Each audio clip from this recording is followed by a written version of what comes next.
Sebutkan saudara kita tentang Nahdlatul Ulama NU. Sebutkan tentang saudara kita yang ada di Persis. Sebutkan sesaudara kita yang ada di kelompok perjuangan Ikhwanul Muslimin. Sebutkan sesaudara kita yang mana saja yang akan kita sebutkan. Mereka Ahlus Sunnah wal Jamaah seluruhnya. Berangkat dari kelebihan dan kekurangan mereka, mereka saudara kita, kita saudara mereka. Kalau setiap kelompok berpikir macam ini, maka akan ketahuan bahwa kita sesama kita tidak layak untuk dibentur-benturkan dan tidak pantas untuk saling bermusuhan. Musuh kita yang nyata adalah Yahudi, Zionis Israel. Musuh kita yang nyata adalah Nasara yang memerangi Islam yang di bawah payung PBB dengan Amerikanya. Musuh kita yang nyata pada hari ini adalah Syiah yang dipimpin oleh Iran di seluruh dunia. Ini musuh kita yang nyata. Jelas siapa di hadapan kita. Tetapi umat Islam dibentur-benturkan dengan isu-isu yang mereka yang buat, orang kafir itu buat, termasuk Syiah yang buat, semacam Wahabi dan segala macamnya. La haula wala quwata illa billah. Ibarat Allah, tentang masalah ini perlu saya beritahukan dan semoga saja nasihat ini bermanfaat untuk saya, saudara saya yang tercinta seluruh Ahlus Sunnah wal Jamaah dimanapun berada. Hari ini Arab Saudi diserang habis-habisan. Amerika juga bersatu dengan Iran. Iran berarti di belakangnya ada Rusia, ada Cina, ada India dan lain-lainnya. Ini adalah blok timur. Amerika sebagai energi terkuat yang ada di PBB menyatakan Iran adalah saudara kita. Sekarang di Iran, seluruh kota-kota yang ada di Iran hari ini ibarat Allah, semua tulisan-tulisan matilah Amerika di dinding-dinding di mana saja sudah mereka hapus. Yang digantikan dengan matilah Saudi, matilah Saudi, matilah Saudi. Lalu orang-orang muslimin di seluruh dunia termasuk di Indonesia berhasil dibakar dan disulut dengan isu Wahabi yang disematkan kepada Saudi. Disematkan kepada imam-imam yang memimpin di Masjidil Haram, di Masjid Nabawi. Disematkan istilah Wahabi ini kepada ulama-ulama yang bersumber dari Saudi. La haula wala quwata illa billah. Ketahuilah hamba-hamba Allah, ini fitnah. Sebab apa? Dengarkan hadis-hadis Rasulullah sallallahu alaihi wasallam berikut ini. Semoga kita tersadar betapa kita telah diadu domba oleh musuh-musuh Allah yang membawakan istilah-istilah yang tidak patut untuk dipercayai bersama. Saya yakin dan berbaik sangka bahwa seluruh yang hadir dalam Jumatan ini di masjid ini insyaallah taala bukan termasuk orang-orang yang mudah disulut dengan paham-paham seperti ini. Tetapi saya berharap melalui media yang ada, media sosial yang ada, dari dunia maya segala macamnya, di seluruh Indonesia bahkan menerobos ke seluruh dunia, sampailah hendaknya nasihat ini. Bahwa sesungguhnya isu-isu yang tidak pantas disematkan kepada Islam, khususnya Wahabi-Wahabi, dan menyerang Arab Saudi. Sekali lagi, saya termasuk orang yang benci dengan Arab Saudi. Dulu, kenapa? Loyalitas Arab Saudi pada Amerika. Loyalitas Arab Saudi kepada Zionis Israel, loyalitas mereka. Tapi ketika Arab Saudi jatuh ke tangan orang yang saleh, insyaallah, Allahu a'lam, di tangan Raja Salman, bagaimana dia mendeklarasikan kesatuan umat Islam di atas kepentingan Islam, bagaimana dia bersumpah bahwa akan membebaskan Al-Quds, bagaimana dia menyatakan baraknya terhadap segala macam kejahatan-kejahatan yang dilakukan oleh Timur dan Barat, terkhusus oleh PBB, dan tidak mau lagi diatur oleh PBB. Lihat bagaimana sekarang Islam benar-benar menjadi perhatian utama, dan sejak itu Amerika berpihak kepada Iran. Sejak itu Amerika bertekad untuk menghabisi Ahlus Sunnah wal Jamaah melalui lokomotif yang paling benci kepada Islam, yaitu Syiah. Maka kaum muslimin, perhatikan sekarang.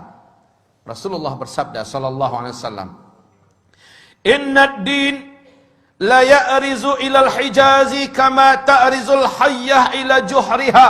Sesungguhnya agama ini pada akhirnya nanti akan kembali berpusat dan berfokus kepada Hijaz, sebagaimana berpusatnya dan berkutatnya ular di dalam lubangnya. Hijaz itu adalah Makkah, Madinah, Taif. Ini yang Hijaz.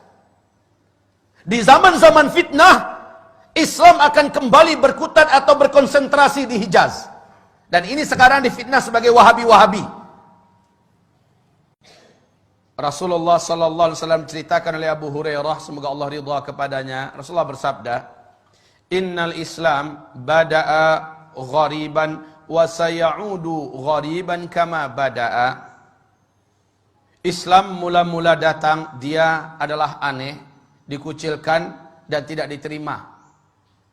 Nanti ketika di akhir zaman Islam akan kembali dianggap aneh, dikucilkan dan kembali tidak diterima. Justru oleh umatnya sendiri. Wa huwa ya'rizu bainal masjidaini kama ta'rizul hayyatu fi juhriha. Dan Islam ini, kata Rasulullah sallallahu alaihi wasallam, hanya akan terpusat di dua masjid ini, yakni Masjid An-Nabawi dan Masjidil Haram, berarti di Makkah dan di Madinah, ya. Kama ta'rizul hayyatu fi juhriha, sebagaimana ular berpusat di dalam lubangnya.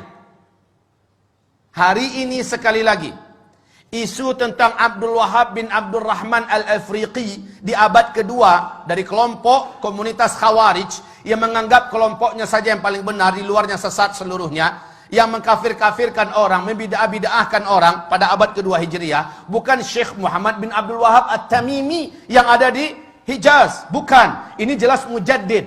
Tetapi umat Islam ini dengan dalam buku yang ditulis oleh Muhammad Novelis, Zionis dan Syiah bersatu menghantam Islam. Ternyata istilah Wahabi-Wahabi yang harusnya di abad kedua yang muncul itu, si Khawarij itu, ini yang dihidupkan dan disematkan kepada Syekh Muhammad bin Abdul Wahab. Dan ini tidak benar, ini batil.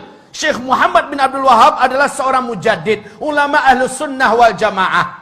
Lihat seluruh bacaan-bacaan yang ditulisnya, lihat seluruh gubahan-gubahannya, lihat seluruh penyampaiannya, sama dengan yang ada pada umat Islam pada hari ini, baik yang dipakai dan diamalkan oleh NU, baik yang dipakai oleh umat Islam yang ada di Muhammadiyah, baik yang dipakai oleh Sunnah wal Jamaah yang ada di mana-mana. Tapi yang ditulis, yang diucapkan, dilafazkan oleh sang Khawarij abad kedua Hijriah, yakni Abdul Wahab bin Abdul Rahman, ini dia yang sesat, menyesatkan. Tapi orang-orang Syiah menyematkan ini kepada Syekh Muhammad bin Abdul Wahab. Inilah kebatilan yang nyata, ibarat Allah yang kami muliakan.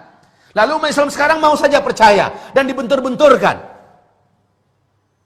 Betapa prihatinnya hati saya ketika mendengar ada seorang Sunni diusir oleh saudara Sunninya yang lain. Kenapa? Sunni yang ini adalah mereka dari komunitas mayoritas, punya kebiasaan mengamalkan ini nama itu. Yang Sunni ini tidak mau mengikuti semacam Maulid Nabi, Isra Mi'raj, nggak mengikuti, ya. Tapi dia tetap baik berhubungan dengan masyarakat. Dianggap dan dibakar-bakar, disponsori, ini adalah paham Wahabi. Diusir dari kampungnya, diusir, tidak boleh lagi tinggal di kampung, bahkan diancam bakar. Rumahnya memang dibakar, sampai-sampai ketika disakiti sekeluarga, padahal sama-sama Sunni, yang bertepuk tangan Syi'i, orang Syiah, karena kompor yang mereka nyalakan telah membakar sesama umat Islam. Harusnya kaum muslimin sadarilah, semua sifat-sifat Wahabi yang diceritakan oleh saudara kita yang menyebar di mana-mana 100% ada pada komunitas Syiah. Semua sifat-sifat yang ada pada Wahabi-Wahabi itu ada pada Syiah seluruhnya. Baca tentang Syiah, lihat perangai Wahabi, 100% ada pada Syiah. Yang maling mereka, yang teriak maling mereka, dan mengadu domba sesama umat Islam. Sadarlah, sadarlah. Wahai saudaraku, jangan mau dibentur-benturkan. Cintai saudaramu. Dan kata Rasulullah SAW, La tadkhulul jannah hatta tu'minu. Kamu tidak akan pernah masuk ke dalam surga sampai kamu menjadi orang yang beriman. Wa la tu'minu hatta tahabbu. Dan kamu tidak akan pernah menjadi orang yang beriman sehingga kamu saling mencintai. Kamu tidak akan pernah menjadi orang yang beriman sampai kamu saling mencintai. Saling mencintai ini adalah syarat menjadi orang yang beriman. Ibarat Allah, ma'asyiral muslimin, hamba-hamba Allah yang kami muliakan. Bagaimana, surga mana yang akan kita layak masuki sementara kita membenci sama orang beriman? Surga mana yang pantas kita masuki? Padahal yang pantas menjadi ahli surga hanyalah orang yang beriman. Dan kamu tidak akan sampai dan tidak akan pernah menjadi orang yang beriman sampai kamu mencintai sesama saudara kamu. Perbedaan nama, perbedaan karakter, perbedaan sifat dan sebagainya, jangan dijadikan alasan untuk kita tidak menganggapnya saudara kita. Orang tua kita sama, Al-Quran dan As-Sunnah. Rumah besar kita sama, Islam. Yang prinsip-prinsip kita masih sama. Hanya perbedaan-perbedaan ini jangan sampai kita mau dicabik-cabik. Ini yang menjadikan setan itu, walakin fit tahrishi bainahum, akan tetapi dengan memecah belah dan mengadu domba sesama mereka. Di sini pintunya yang didapat oleh setan ada pada umat ini. Semoga hamba Allah yang menyampaikan diampuni oleh Allah Subhanahu wa taala ketika hamba ini melakukan khilaf dan salah dan berkata-kata.